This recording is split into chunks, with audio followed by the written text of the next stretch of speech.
Hello and welcome to my channel, Rhino here. Today I'm looking at an interview with a guy named Gregg Braden, who claims to be a geologist who has DNA evidence that humans didn't evolve, but who kind of agrees that all other life did? He's got a weird position. Let's take a look.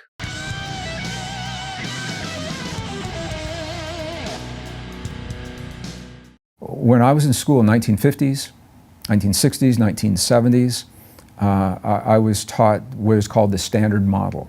It's a standard model of history, the standard model of human origins and evolution. Well, that's interesting, because when I Google Standard Model, all that comes up is stuff to do with particle physics, solar astrophysics, Big Bang cosmology, a cryptographic model of computation, and a couple of different mathematical models.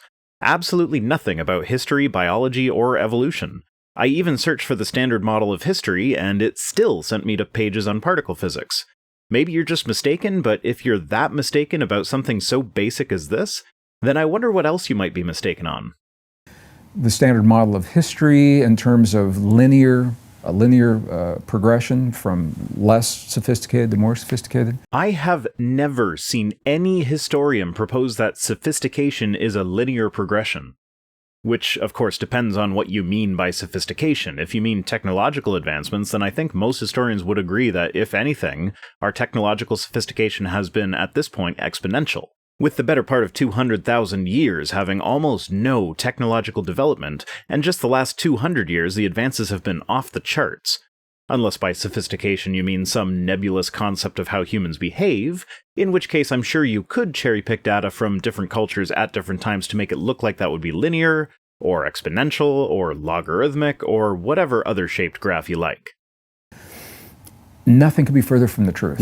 I agree. By most measurements that you could use to determine human advancements, whether it be technology, moral development, medicine, agriculture, just scientific understanding in general, it has not been a linear progression by any means, and to the best of my knowledge, nobody has claimed otherwise. You don't believe that at all? It's not that I don't believe it. The evidence no longer supports it. Okay. I want to be really clear. The evidence, it's not just about belief. It's about being honest. And this is where people like this guy start to get really dangerous. He just built up a complete straw man to represent the whole educational establishment, and it's one that anybody who knows anything about the last century can easily see for themselves is completely wrong. And now he's going to dismantle his straw man and make it look like whatever snake oil he's selling has to be the only other option. We know we can't trust the educational establishment, so anything that comes out of there can easily be discarded because just look at the obvious rubbish that they supposedly taught me. But at the same time, I am looking at the evidence. And this is where the evidence leads. Never mind that he'll only give very generic and vague evidence, but if anyone disagrees with him, they're just misinformed because they went through that educational establishment. We've asked science to tell us who we are, and science is doing a really good job. And see, there you go. Science is doing a great job, but they're obviously not giving you the whole picture, so go to my website and buy my crap. If you don't have a lot of money, just spend $10 or so on my DVDs. If you do have a lot of money, spend $400 on my online course. And don't forget to buy all the books. the question is, are we willing to embrace the story that science is telling us? The DNA evidence, very recent, in the last 5 years, the DNA evidence no longer supports the theory of evolution as the mechanism for human origins. Really? It doesn't? What is your source for that? Because when I search for what DNA tells us about human evolution, what I find are pages describing how DNA shows us to be very closely related to chimps and bonobos, slightly more distantly related to gorillas, a bit more distantly related to orangutans, and still more distantly related to rhesus monkeys. Fun fact, using DNA, it has been determined that humans are more closely related to chimps than chimps are to orangutans. So this puts humans perfectly into the African ape category in an amazing confirmation of the prediction that Darwin made in 1871 about humanity first branching off from the other apes in Africa. So if DNA evidence is supporting a prediction about human evolution that was made before the existence of DNA was even known, I'd like to know what DNA evidence you're talking about that shows that humans didn't evolve. Evolution is a fact. And I want to be very clear about that. As a geologist, I've seen it in the fossil record, plants, animals, insects. I would like to know your qualifications to call yourself a geologist. I know you worked as a computer geologist in the 70s, but I can't find any information on what exactly a computer geologist is, or what qualifications they need. I also saw a source that was critical of you state that you did have a degree in geology, but just how advanced of a degree? You haven't published a single paper in any scientific peer-reviewed journal, at least not that I can find. And again, this plays into your woo peddling. You're trying to convince people that you are a legit scientist that can be trusted, while at the same time trying to undermine the rest of the scientific community. Ooh, look at me, I'm not one of those crazy young Earth creationist types who don't believe in evolution. But human evolution? That's bullshit. Buy my book. Some primates, something happened 200,000 years ago, and the theory breaks down when it comes to humans. Again, I would like to see your source for that. Even if you are a legit geologist, the most qualified geologist is still not qualified to speak authoritatively enough on DNA to completely overturn the scientific consensus. Imagine if a software engineer walked into an architect's office and told them that the way they were building bridges was all wrong. That sounds kinda silly, doesn't it? Well, that's exactly what you're doing here, saying that you're a geologist and then saying the geneticists are doing it wrong. And the DNA shows us that. The DNA shows us very clearly that we did not descend from Neanderthal, for example. I'll grant you that one. The DNA does show that we did not descend from Neanderthals. At least not in an evolutionary sense. There is some lingering Neanderthal DNA in some people, suggesting that crossbreeding happened at least occasionally, but no, we did not evolve from Neanderthals. They were a sister species to us, with both us and them sharing a common ancestor about 500,000 years ago. And yes, we did used to think that modern humans were likely descended from Neanderthals, and as such, a good chunk of the general population probably still does think that. So you're taking something that a lot of people consider a fact, saying it's incorrect, and then should anybody try to fact-check you, they find that you're right. Therefore, you must know what you're talking about. You're taking advantage of the fact that the modern scientific establishment is self-correcting, and then you're painting a picture of it as not being self-correcting so that when people fact-check you, they find that you're correct in saying that we did not descend from Neanderthals, which looks like it lends you credibility, while at the same time undermining the real scientific sources which serve to verify part of your story but which do not verify all the other woo that you sell. It's quite insidious. Their genome, we can now rebuild their genome and compare theirs to ours. We can actually, sounds like Jurassic Park, the movie. Science fiction, but it's science fact. We can pull the DNA. You can check your percentage of Neanderthal in We you, can right? pull the DNA. Nice. The interviewer here has at least heard that modern humans and Neanderthals have interbred, so he's asking a question that, should it be answered, would completely derail this guy's point at this time. So he just keeps going and ignores it. You can check your percentage of Neanderthal in We you, can right? pull the DNA from the bone marrow of fossilized remains of beings that we are supposed to be descended from and compare their DNA to ours. We didn't descend from Neanderthal. It shows that we did appear on Earth about 200,000 Where did we years ago. come from? That question is not a simple one. There is no definitive species that we can point to and say for sure that this is the species that is our direct ancestor. Without genetic material, there's no way of knowing for sure. What we can do is examine the DNA evidence that we do have. Find two species that share a common ancestor, use molecular clock dating to find out when that common ancestor would have lived, and when we find a species from that time period that shares characteristics with both of the ones we have DNA from, we can point to that as a likely common ancestor. So Homo sapiens and Homo neanderthalensis shared a common ancestor about 500,000 years ago, according to the DNA evidence, and the species Homo heidelbergensis lived between 200,000 and 1 million years ago, and has many traits that show evolutionary development that could easily lead to both Neanderthals and modern humans, making it a prime candidate for common ancestry. But the fact that Neanderthal has been reclassified from our ancestor to our cousin does not mean that we were specially created. You're still 95% chimpanzee. Greg. Well, to answer the question, why aren't we sharing this? When I asked my friend at the university, I said, why can't you share this with your students? Oh, this is a classic. The unnamed friend at a reputable establishment who secretly agrees with me but can't go public for fear of their job or whatever. The problem is, in universities and colleges, you will learn today that we share a common ancestor with Neanderthals, not that we are descended from them. So they have accommodated the new data, and to my knowledge, nobody was fired for it. And he said, Greg, you don't understand. He says, if I shared that, he said, it would invalidate my 40-year career as a professor. And I said, no. Find me one single professor of anything that thinks a new discovery in their field would invalidate their whole career, and therefore would refuse to teach about the new discovery. If you can, they are probably a professor at a religious institution that has their staff sign statements of faith, and the new discovery would have to be something that is contrary to the statement of faith. I said it would do just the opposite. It would demonstrate to your young students how valid and relevant science is, because it's designed to be constantly updated, and you're doing that. Exactly why no professor would ever say that to you. It wouldn't invalidate. He said, well, think how much money it would cost to change the textbooks. And I said, it's not a good argument. I said, you're living in the Stone Age. They're not using textbooks. You changed it on the server, and you've changed it everywhere. Excuse me? How out of touch are you with reality? Textbooks are still very much a thing. They still exist mostly to bankrupt already broke students. Textbook piracy is still a thing. And textbooks get updated every year, much to the chagrin of the broke students. When I was in college, that was one of the most common complaints. The professors would insist that you needed this year's edition of the textbook, so buy it new for $150, not used for $75. Some professors anyway. I had a few really good ones who would actually put a lot of effort into pointing out spots where the different editions of the textbooks were different, so that the students who did buy used copies weren't screwed over by the changes. I also had at least one professor who wrote his own textbooks, and he was often annoyed that he was required to write a new edition every year. So no, I'm sorry, but I do not buy this bullshit that some professor complained to you that it would cost too much to update his textbook.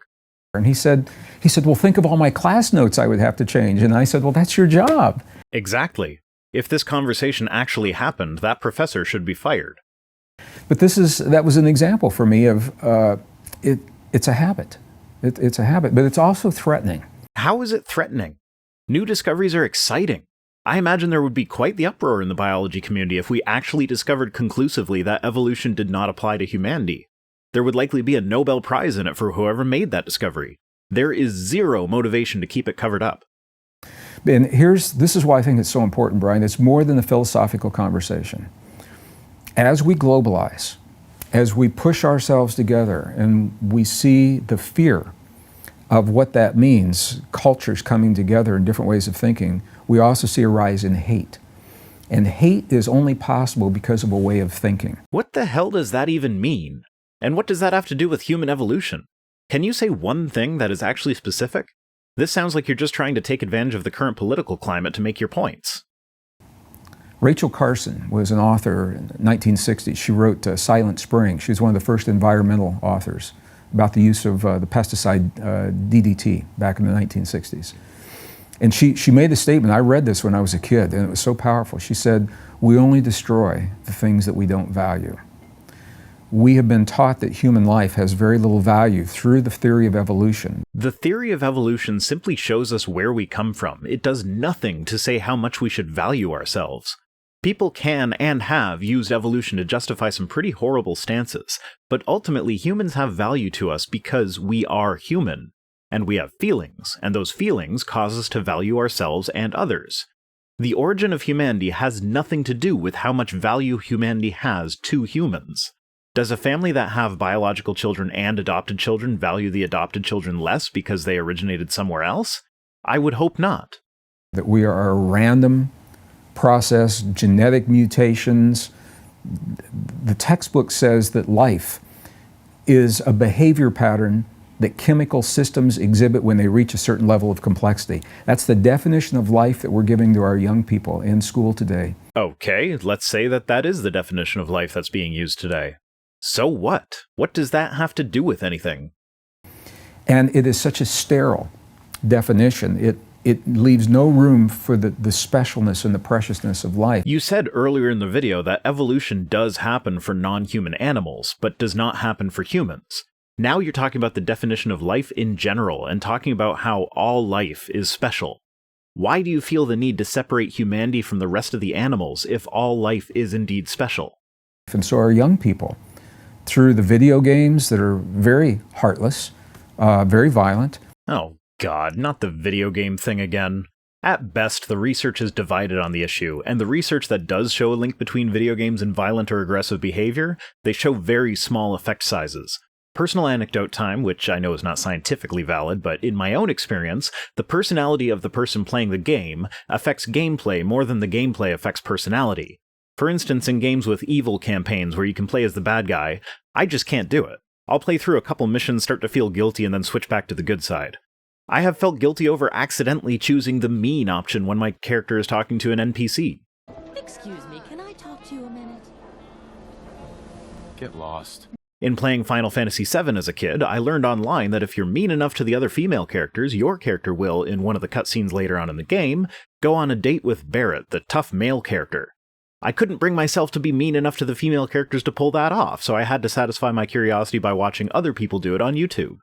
And as much as I have pictured murdering certain people, and as satisfying as that is, I have zero desire to actually cause those people any real harm, even though I have played several first-person shooters where you do run around killing anything that moves.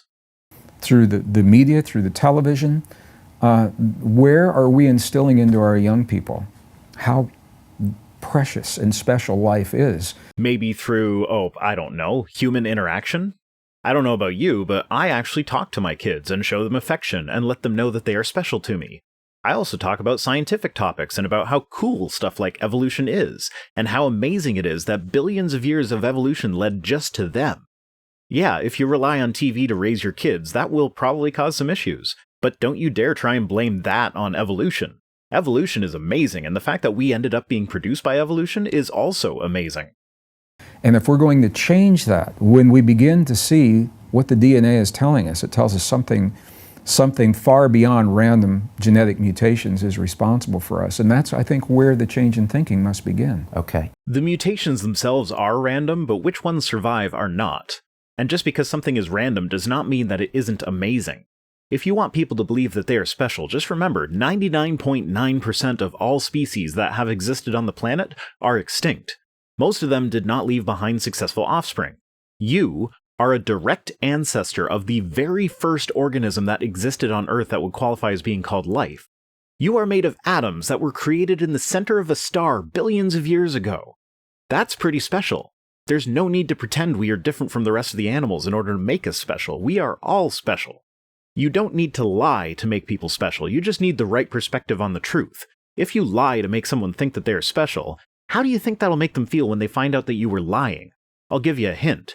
The answer is not special.